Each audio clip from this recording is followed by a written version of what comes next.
Howdy folks, I'm yowling yellow rattle, zestily rattling brown zany zigzagging zebras. I'm Amber. And here are more zany zigzagging zebras for us to rattle around. So let's get started on that. Alright folks, and our first letter is titled, Am I a Jerk for Throwing Away My Sister's Old Teddy Bear? So, my older sister is already moved out.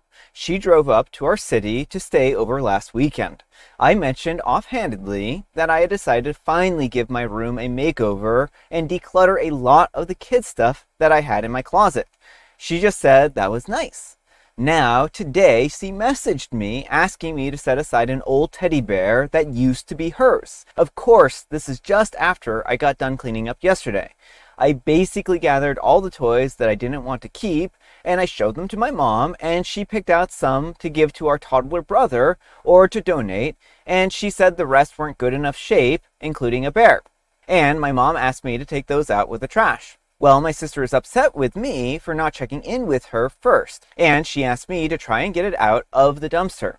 I feel bad for her, but that seems like way too much. I've never dumpster dived before. Am I the jerk for tossing it and not wanting to dumpster dive? I did know that it was a hand-me-down, but I didn't really expect her to ask for it back. All right, folks, what do you think? I think that, if the trash hasn't been taken out, the kind thing to do would be to get it back.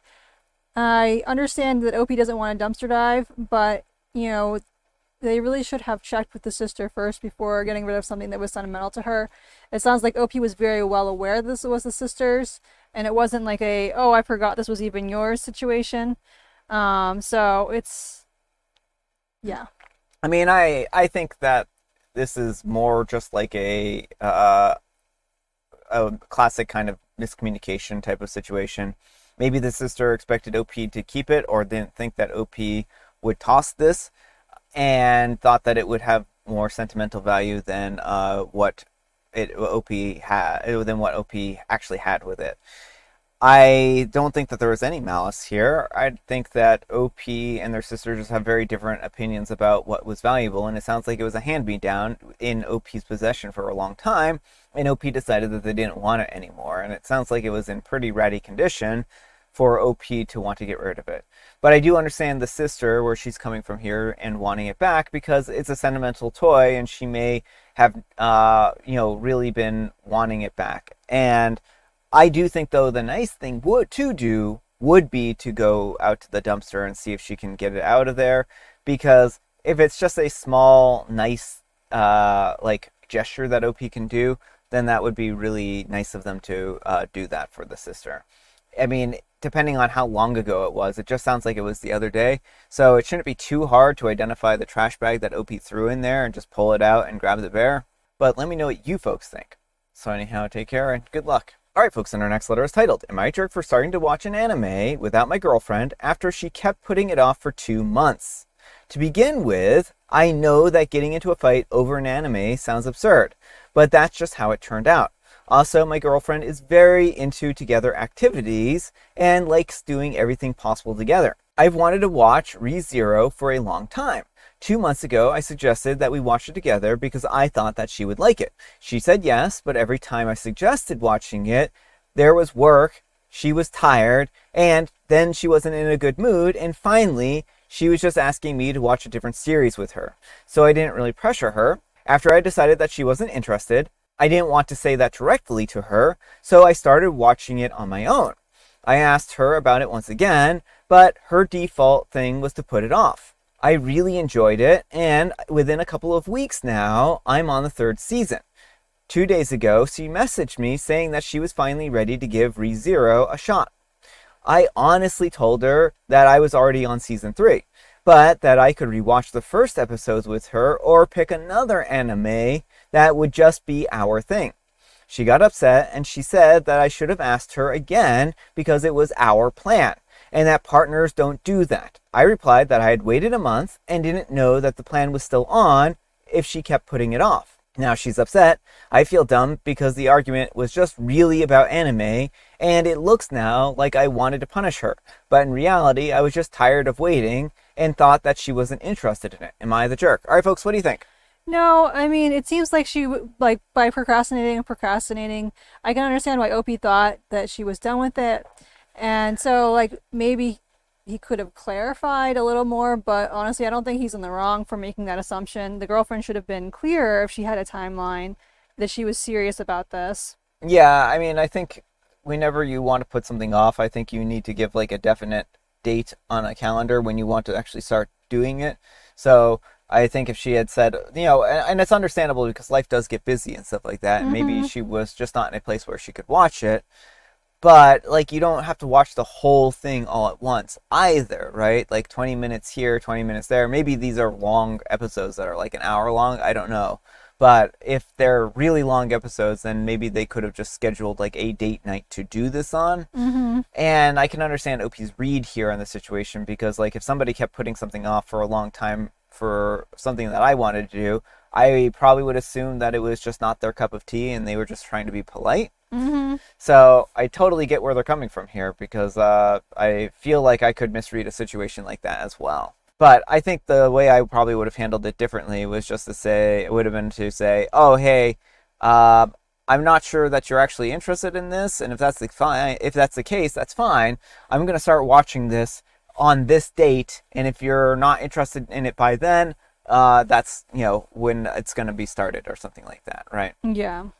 That way it gives a definite timeline on when you want to start doing this. And then it also gives a clear declaration and a clear out for the other person. But let me know what you folks think. So anyhow, take care and good luck. All right, folks, and our next letter is titled, Am I a Jerk for Not Wanting to Disclose the Details of My Relationship with My Ex to Her Current Partner and / Previous Ex? I dated this girl for 2 months. It was more of a situationship, but for simplicity, I'm just calling her my ex. We're both 28. She ended things with me and took her ex back a couple of weeks later. He cheated on her, apparently, which was the main cause of the breakup. Well, anyways, the guy is now messaging me, asking me what we got up to. He claims that he doesn't care what we did, but more so wants to know if my version of events lines up with what he's been told by her. I basically told him that I wasn't looking to get involved or get into the middle and it's between him and her, and that any questions that he has should go to her. He replied saying that he just wants to know if he's wasting his time and whether she's lying to him, and would appreciate me telling him, man to man, what we got up to or the extent of our relationship. I have no doubt that she is trying to downplay what we got up to, as she has done this to mutual friends. Otherwise, he wouldn't be reaching out to me. My friend and therapist are telling me not to get involved and to let them figure it out. But part of me wonders if there's a bro code thing to let the guy know. Am I the jerk? All right, folks, what do you think? No, not the jerk.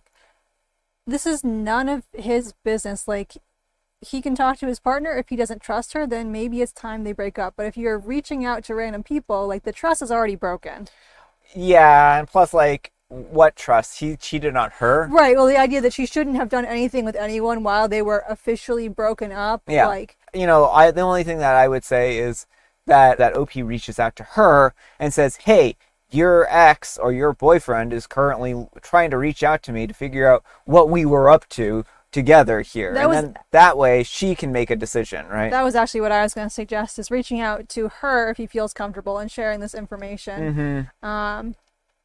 Because no one knows how this guy would react, if he was given the full details. And that's fair. And, he might just make things worse for her and treat her like she's the cheater and make her grovel. Yeah. And, unfortunately, sometimes people,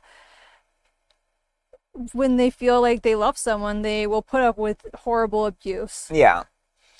So I think that there isn't a bro code here, and I think that a lot of people use the word bro code as a way of saying, hey, let me get away with something nefarious. That way, I'm looking out for you so that when you do something nefarious, I'll cover for you and you can cover for me when I do something nefarious. Well, that's it. I feel like bro code and girl code should be used for like supporting your friends in like, oh, I saw your guy, getting with this other girl type of situation. Mm-hmm. But not like, you don't have, first of all, he's not OP's bro. You're not like obligated to every single person of your gender. Yeah. And secondly, again, this is like creeper. Like, again, if he doesn't trust his partner, he can break up with her, but he shouldn't be like trying to get all this information. Exactly.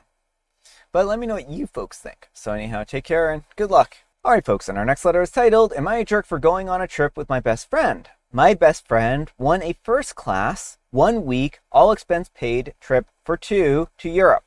She asked me to be her plus one. She is a very conservative, reserved person. My boyfriend of a year and a half does not want me to go and has made it known. His main reason is that it's too big of a portion of the summer for me to go away. He also doesn't like the idea of a long international trip taken apart, which I understand and I agree with. But I feel like these are extenuating circumstances, which I have shared. I don't intend to do long trips with friends in the future. We fight about it every time the topic comes up. I've heard him out and try to explain why I want to go. But I feel like he is being unreasonable. It is getting in the way of our relationship, and I think that there's a chance our relationship won't survive the trip. Am I the jerk for going anyways? All right, folks, what do you think? No, not the jerk. If the relationship cannot survive this trip, then it was doomed anyway. I mean, this is like a week. Yeah. You know, it's not like she's going to be gone the entire summer or anything like that. People need to be able to do things with their own friends, you know, and like it's fine to go on trips separately. It's fine to go on trips together too, but like he shouldn't be trying to bar OP from having fun with her friend. Yeah, I mean, a week is too much of the summer. A week is too much of the summer. Where do they live where a week is so much of the summer that it is a big chunk of it? Do they live in Maine? I think that OP should take the trip. This is a once in a lifetime opportunity, a trip for two. They're going with their friend, and I think that their friend would not have as good of a time if they had to pick somebody else to go with. And so I think that OP is, should welcome this opportunity. And if the thing is like their partner, if they want to break up with them over this, then they can break up with them, right? But OP shouldn't be beholden to this individual just because they're, wanting to take a week away from them, right? Mm-hmm. But let me know what you folks think. So anyhow, take care and good luck. All right, folks, and our next letter is titled, Fake Breakup. On April Fool's this year, my boyfriend pranked me by pretending that he was breaking up with me. The moment that he started the prank, I was in shock and I didn't know what to say. He started saying that our goals were no longer aligning and that he started giving these fake reasons. I started considering them as actual reasons to break up with him. His quote-unquote prank went on for almost 2 hours. He laughed it off in the end and admitted that it was just a prank. Well, the day/a few days afterwards, I brought it up again and said that it was a bad joke. He said sorry afterwards, but ever since then, that quote-unquote joke has never left my mind. Since that day, my mind has started listing off reasons why I should break up with him. We have been together for almost 3 years, but I am starting to feel misunderstood, hence the list. What should I do? All right, folks, what do you think? I mean, ultimately, it is up to OP, but yeah, that was a very cruel thing, and I do not blame OP in the least bit for not trusting him and for wanting out of this relationship. If he can go on for 2 hours, like, pretending like he's breaking up with you, like, that's not a kind of thing you joke about. Period. Well, what's the punchline? Haha, I'm breaking up with you, and here's all the reasons. Like, yeah. I mean, it just feels more hurtful than anything. Well, that's it. It feels very hurtful. Well, and a prank should be amusing to everyone involved, and clearly OP doesn't find it very funny, right? Yeah. And if he is listing off a bunch of reasons, and those reasons apply to him, then, I mean, maybe OP has a point here, right? Mm-hmm. Like, if these are all kind of offenses that would be something where he lists them off, and OP's realizing, hey, yeah, I don't like these aspects about my partner, maybe this points to a larger incompatibility between them, right? Mm-hmm. So red flags exist for a reason, right? Not every single flag is a reason to break up with somebody, but, you collect enough of them or have a severe enough one, then at that point in time, there certainly are reasons to break up with somebody, right? Mm-hmm. Like, there are going to, of course, be characteristics and traits about people that you won't always like, when you're with a person. And you kind of have to decide at a certain point, do I want to be in a relationship with a person who's going to act this way for the rest of their life? And if that answer is no, if this is this is going to start to wear on me, I'm eventually going to get really tired of this behavior, then you're doing that person a favor by breaking up with them, right? Because you're saying, look, we're not compatible. I'm not going to be happy with you.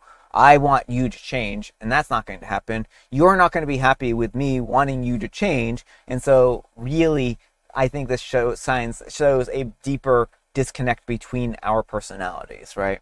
And you can break up amicably and move on. So, and this might very well be one of those reasons. And then also on top of that, like, if he's going to be playing pranks like this in the future, how many more of these pranks are you going to have to deal with, right? Mm-hmm. So if I were OP, I mean, I would definitely consider whether, consider all those different things and see if this is a relationship they want to stay in. And if it isn't a relationship they want to stay in, then there's no shame in that, right? I mean, people grow, people come to understand what they want out of relationships, and you may find that this isn't the relationship that you're looking for. But let me know what you folks think. So anyhow, take care and good luck. All right, folks, it is tea time. Grab your beverages of choice. I've got some tea right here. And Amber, she has a joke. What are the strongest days of the week? Oh, I would say probably Wednesday because it's hump day. And much like Atlas, it holds the rest of the week up with its mighty strength. Saturday and Sunday. Every other day is a weekday. Oh, very interesting. And I have a special guest tea, some matcha here. And folks, today is a very special day. It's fake breakup day, so make sure to go perform a fake breakup on your closest friends and families. No, do not do that.